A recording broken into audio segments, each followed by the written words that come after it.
Sonic Boom Episode 4 Double Doomsday. After Sonic and Amy wait in line for some food, Eggman shows up and cuts ahead. And somehow Dave the intern says Eggman was first, and he dances in victory. To be fair, Dave sounded scared, so I guess he was only humoring Eggman out of fear. He served Sonic some burgers that had pickles when he didn't want any.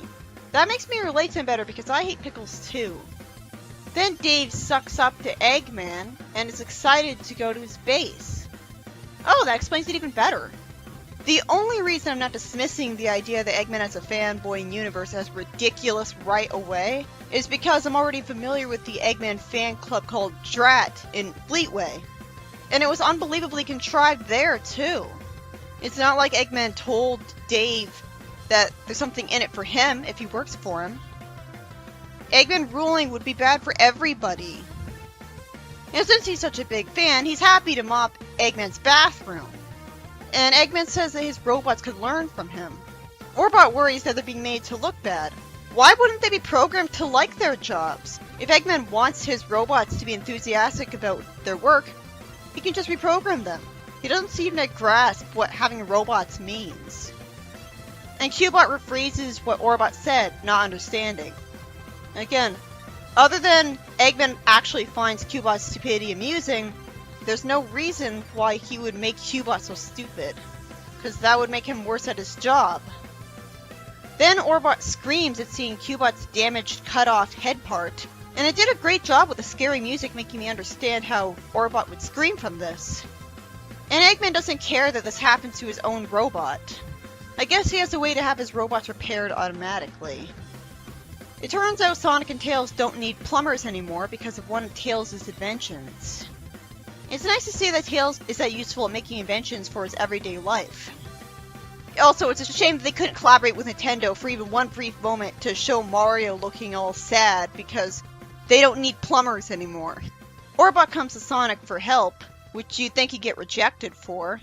And Dave gets rebellious because Eggman tells him he can't join in on his evil scheming for the next few weeks. Why did he tell him that? That's stupid of him. Wouldn't Eggman be eager to brag about his next plan to anybody? And Dave is wrecking stuff behind the door, I guess, but I think they're too lazy to animate it. That's something I'd expect out of Sonic X. Eggman's mad that Dave activated his Doomsday device. A Doomsday device is very complicated of Eggman to make, but why would he care that it was activated early? There's no horrible time to use it if he thinks that it's worth being made. Tails conveniently reads 2 energy signatures from his base that are so powerful that they could be Doomsday devices. Well, I guess because he's so used to dealing with Eggman, it makes sense that he would make a device that could read energy signatures from his base. How else would he know about his plans? Eggman tells Sonic that naturally there's no off switch on the Doomsday device. And Tails says that he can use his ray gun to destroy it. No, of course not, that'd be simple and competent of him, and make him look cool. Instead, Tails says that if Eggman increases his device's power, and Tails does the same with Dave, the 2 devices could cancel each other out? Huh? Is it too simple to just have the heroes destroy the Doomsday devices? Can Sonic just spin dash at it and make it blow up? Maybe it'd be justified if they just explained that the devices are made of carbon nanotubes, so Sonic couldn't destroy them. And any bomb that could would create an explosion so bad that it'd kill Eggman as well, which the heroes wouldn't want on their consciences, not to mention it could cause nuclear radiation to stick around. But then again, if the devices were made of carbon nanotubes, I'd ask why all of Eggman's robots weren't made of that. But he could say that it would be too hard, so that they're too rare materials. And Tails manipulates Dave by saying that Eggman might destroy the world better than him. Eggman wouldn't want to actually destroy the world, except in extreme circumstances of madness, and neither would Dave. It'd just be an empty threat to get the countries of the world to put him in charge, and everyone should know that and not take it seriously. It would make sense that people don't take him seriously if they said that they don't take him seriously because they know that Eggman knows where the heroes live, and still don't destroy their house by throwing a bomb onto them. But they don't say that. And why would Eggman ever trust Sonic when he's helping him? Then Eggman interestingly is a picky eater again when Sonic gives him a sandwich, making him run away and come back over and over. Seriously, these villains are trusting the heroes way too easily. I'd actually prefer it if they fell for disguises. At least it'd be more justified if they thought the heroes were other people. What a convoluted and confusing way the Doomsday device being stopped. Oh, their plan failed. A black hole gets created anyways. Well, that was impressively not anticlimactic of the show. Tails says there was a small power discrepancy. But then he says that Sonic could use his convenient new device to save the day if he's fast enough, because Tails just happens to have a gravity device with him that he thought to make. So Sonic saves the day, and Eggman fires Dave, who somehow hopes he'll get a positive evaluation. And Orbot is excited for some reason, only to get a job to mop the bathroom. You'd think if Eggman was as evil as he could be, he would... I mean, Eggman's supposed to be at least spiteful. You'd think that Eggman would give him a negative evaluation, in the sense that he'd tell everyone that Dave tried to work for him and ruin his reputation, and therefore his boss would fire him. Logically, anyone trying to work for Eggman would really suffer afterwards if they got fired, but no. Then don't have this happen if there's going to be no consequences from it. I guess it wouldn't be nearly as interesting if it was just a robot lookalike of Dave, but... Well, it was pretty creative that Dave turned out to be an Eggman fanboy. It was especially good because it justified why he let Eggman get away with cutting in line in front of Sonic. Although him being scared could have been justified on his own. Someone being a huge fan of Eggman, someone who wants to take over the world for himself, sounds ridiculous. But you'd be surprised, there are plenty of people in real life who would support dictators. Not to mention support the absolute worst thing in the universe, even after the 1940s were over. Compared to those people, Dave supporting Eggman is not so bad. At least Eggman has some mild charisma. But, like, people support dictators because they were brainwashed by their propaganda because they lived in their country their whole life. Eggman's not a tyrant. He's not in power over Dave. It's entertaining to see him engage in petty vices you'd secretly want to get away with by cutting in line. Why can't Eggman always be like this? But the way Tails and Sonic tried to stop the Doomsday devices at first was so convoluted and confusing. It made the villains look like gullible morons. Episode 4-2, Eggheads. We start out seeing Eggman's base on a mountainous island in a dark, cloudy night, like it's an AOSTH reference. For once, the music does an awesome job of making Eggman look menacing. The most menacing he's ever been. We even start out seeing a shadow against the wall. It's a shame that this all led to Eggman making cookies. The perfect symbolism for Sonic Boom. He really seemed menacing there. I wish he could always be portrayed this way when scheming against Sonic, instead of seeming ineffectual and boring as shit. He was even boring in Sad M when he was also menacing. So it's like he was more menacing than he was in Sad M right here. Because he wasn't just sitting in his chair and talking in a try-hard, edgy voice. Like, there's no reason that Eggman can't be portrayed as menacing here, and then sometimes also be portrayed the way Boom Eggman is normally portrayed. Then I learned that Sonic got sent some cookies. Oh, so they're poisoned? So that is a menacing evil plan. I'm guessing they won't be truly poisoned though, and instead have an overly convoluted other evil effect. Because Knuckles eats them, and so does Amy, who assumes Sonic sent them as a birthday present. Eggman lampshades that Sonic wouldn't leave Amy's present on his porch. Like, yeah, it is very genre-savvy of Eggman to send food for the heroes to eat. That actually has something wrong with them. Like in AOSTH, the villains would give Sonic chili dogs as a trap, but the chili dogs weren't poisoned. Even in Underground, which was more serious. But here, he's being really smart, but if he can have genre-savvy plans like this, and the force fields, then why hasn't he succeeded already? Why doesn't he literally poison them? So it just makes the premise of the show more forced. Is he super incompetent or a genius? Tails almost gets sucked into a vacuum and Sonic saves him. And Eggman fusses over the fact that so many other people than Sonic are eating the cookies. I like the mystery going on over what the effect of the cookie is. The vacuum explodes and sends dust everywhere, and Tails says that he just vacuumed. How did he have a vacuum of his own malfunction like that? He made it! It makes sense if he was sent a faulty one on purpose by enemies. Tails tells Sonic not to eat the cookie because he wants to eat it instead. Then he falls over, and we see some more red light. He talks as if chocolate chunk being his favorite is something brand new. It's off-putting to see all the main characters other than Sonic having dumb mustaches. But they do want to plot against Sonic for Eggman, so that's refreshing. And Eggman's really eager about it. But still, a show where all the Sonic characters have dumb mustaches. This is the kind of thing that's symbolic of why some people hate this show.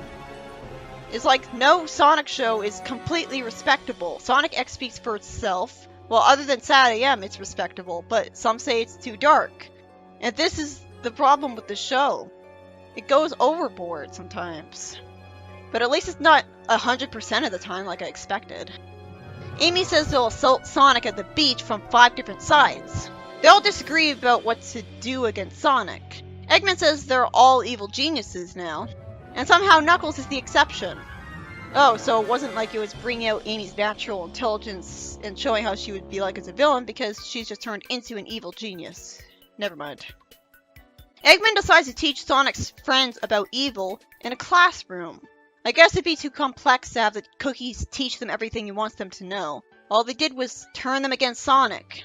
But if he could make them like this, why wasn't he able to make them know this stuff to begin with? Isn't it more tedious for him to make a whole classroom and make a class for them? After a boring, forgettable montage where Eggman teaches them, which includes them combing their mustaches, Cubot dodges their lasers and wants to get help, so Orbot visits Sonic. Eggman shouldn't have Orbot and Cubot programmed like this, logically. Sonic is confused by his friends trying to attack him, and all that really happens is they miss all their attacks against him. And as far as I remember, it's not even because Sonic is just running around too fast all the time, which would be a logical explanation for why they all miss against them. That would make sense. Sonic gets surrounded by badniks that have spikes on top, which at least justifies why Sonic doesn't destroy them all in his typical way. His friends all argue over who captured Sonic, right after I was impressed by them capturing him successfully, and started a laser war against each other. I have to wonder why, if Eggman could turn them all against Sonic with cookies, he couldn't also brainwash them to be completely obedient to him, let alone to each other. Somehow, while Sonic keeps attacking the badniks, Eggman keeps talking the whole time, not noticing he was gone. And then, Sonic uses a machine to make a cookie that makes Eggman blue and capable of and willing to fight badniks for him. It's cool that we actually see where Sonic gets his materials for saving the day one by one. AOSCH would just have him run off screen and get them all in Deus Ex Machina. But here, it makes more sense. They don't just come out of thin air. So Sonic's friends get returned to normal so easily that I completely missed it while typing. Eggman of course turns back to normal at around the same time as the heroes, and I had to rewind the video to see how the hell Sonic snapped them out of it. We see Eggman made some colorful cookies with a machine, and Sonic homie attacked them all so that they'd all fly into the heroes' mouths and turn them back to normal. How did Sonic know which exact ingredients to make the cookies out of? The ingredients didn't look edible. He used a straw doll at one point. How? This isn't AOSCH. This doesn't look like a little kid's actual cartoon show. It's a CGI show. He won so easily there. This episode had a great and intriguing premise. Sonic's friends get turned to Eggman's side because of his evil cookies, since he's a do-anything inventor. It could have been a lot worse if they were turned against him for something frustrating, like Sonic was framed. Then I'd be mad at them, but instead they were brainwashed, and in a creative way. We didn't need them looking really stupid with mustaches the whole episode, though. This is the kind of plot point that has every reason to be taken very seriously, normally. The last time in the franchise that Sonic's friends all turned against him was in Fleetway, and that was hardly a joke. Sadly, the idea was basically wasted because all they got to do against Sonic was miss all of their attacks, making me wonder if they didn't want to animate him getting hit. Like they were too incompetent to do it without clipping issues. So Sonic the Creator's pet miraculously avoids any sort of consequences to his friends all being brainwashed against them. We didn't need space in the episode wasted on a boring and completely forgettable montage where Eggman trained them. They could have known all of this evil genius knowledge in the first place from the cookies. There are so many times in the episode so far where there's a collection of very short scenes where forgettable things happen to constantly do time skips like a montage, like the Amy Redecorator episode. I always hate those. I wish we got to see more of the heroes planning against Sonic with traps against him. Instead, Sonic immediately infiltrates Eggman's base so easily that I have to wonder why he's not told to go there with a bomb and blow it up overnight. Like, forced to do that by the government, whether he likes it or not. Because I don't even remember how he got there. And there's one boring fight, and immediately the heroes all turn on each other because they want the credit for surrounding him with badniks, which you'd think he'd kill in one hit by spin dashing everywhere. Then he somehow makes cookies to return his friends to normal, when the effects are only temporary. Would have been a much simpler solution to the problem. It's sad when How to Capture a Hedgehog by Sonic X is a far more entertaining episode than this. This wasted most of its space in the episode on forgettable padding, while the X episode showed us multiple traps by the heroes against Sonic. And it was charming to see the poorly drawn by the characters pictures of Sonic being trapped by Wile E. Coyote-esque traps. This was an interesting episode though. I loved the beginning, which for once acknowledged how Eggman's supposed to be. And it was intriguing seeing Sonic's friends eat the cookies, make me wonder what the effect of them was. I had assumed that the cookies turned them into monsters, like Vector was turned into by the Crimson Cobra and Fleetway. I was half right because they did become villains, but retained their original designs for the most part and ability to talk. But that first shot of the heroes with evil mustaches just reminded me of why the show is hated by some fans. This is why the show's detractors complain that the show's too silly for its own good. Normally, I say that being silly is half this franchise's whole appeal, aside from it being action-y. Mostly with STC. It's a fantasy series with cartoon characters and outlandish things happening, so you have to roll with it and appreciate it for what it is. There'd be something missing if it was never silly. There's charming silly, like when Fleetway has over-the-top villains that sound silly but are actually very threatening. Like the evil tailor who made clothes that turned people into thieves for him. And then there is alienating and off-puttingly silly, which is this, where I just think that it's stupid, where it's trying too hard and disrespecting the franchise, making it look bad. When I saw this picture out of context on DeviantArt a while ago, it created a really bad impression of the show. I'd hate the show if it was non-stop like this. And stuff like this is part of why I thought I would hate it. It's trying too hard to be funny, when this is normally a very serious concept.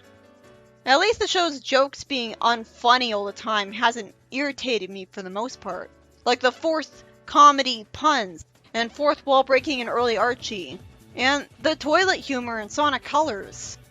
Instead, the failed attempts at humor just make me stare blankly at the screen in confusion, and feel like my time was wasted.